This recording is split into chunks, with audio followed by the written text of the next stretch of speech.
नमस्कार, मी गौरी पिंपळे। आज एका वेगळ्या आणि गंभीर विषयावरती हा व्हिडिओ करत आहे। भारताचे माजी क्रिकेटपटू आणि टीम इंडियाचे माजी कोच संजय बांगर यांच्या मुलाने हार्मोन रिप्लेसमेंट थेरपी करून स्वतःचं जेंडर चेंज केलं आणि त्याच्याबद्दल त्यांनी इंस्टाग्रामवर पोस्ट टाकली। हे जेंडर चेंज किंवा जेंडर ट्रान्सफॉर्मेशन हे अमेरिकेमध्ये साधारण 10 ते 15 वर्षापूर्वी फॅशन म्हणून आलं। LGBTQ+ मूवमेंटचाच हा भाग आहे आणि यालाच वोकिझम म्हटलं जातं।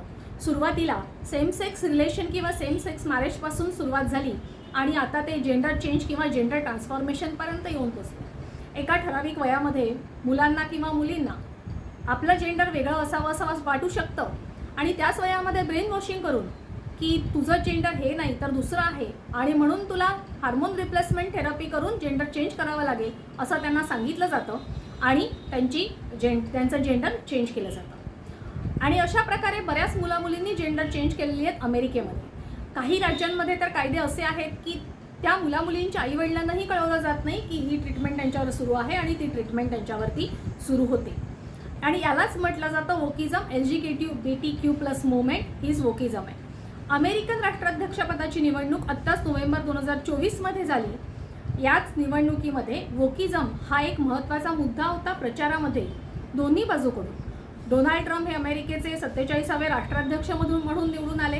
त्यांना पाठिंबा देणारे अब्जाधीश उद्योगपती एलॉन मस्क यांनी आय वोट टू एंड वोकिझम, मी वोकिझम संपवण्याची शपथ घेतो आहे असं म्हटलं। म्हणजे इतका हा गंभीर मुद्दा अमेरिकेमध्ये झालेला आहे। खरं तर आपण ज्याला मानसिक विकृती म्हणतो त्यालाच नॉर्मलाइज करण्याचा हा डाव्या उदारमतवादी लोकांचा प्रयत्न आहे आणि याच्यामुळे पूर्ण समाज व्यवस्था उद्ध्वस्त होण्याकडे हे सगळं चाललेलं आहे। तर हे थांबवण्याची गरज आहे। ह्या डाव्या उदारमतवादी लोकांची कार्यशैली, त्यांची मोडस ऑपरेंडी कशी आहे हे अभिजित जोग यांनी जगाला पोखरणारी डावी वाळवी या पुस्तकामध्ये सविस्तरपणे मांडलेलं आहे आणि याचा हिंदी आणि इंग्रजी अनुवाद ॲमेझॉनवरती अवेलेबल आहे।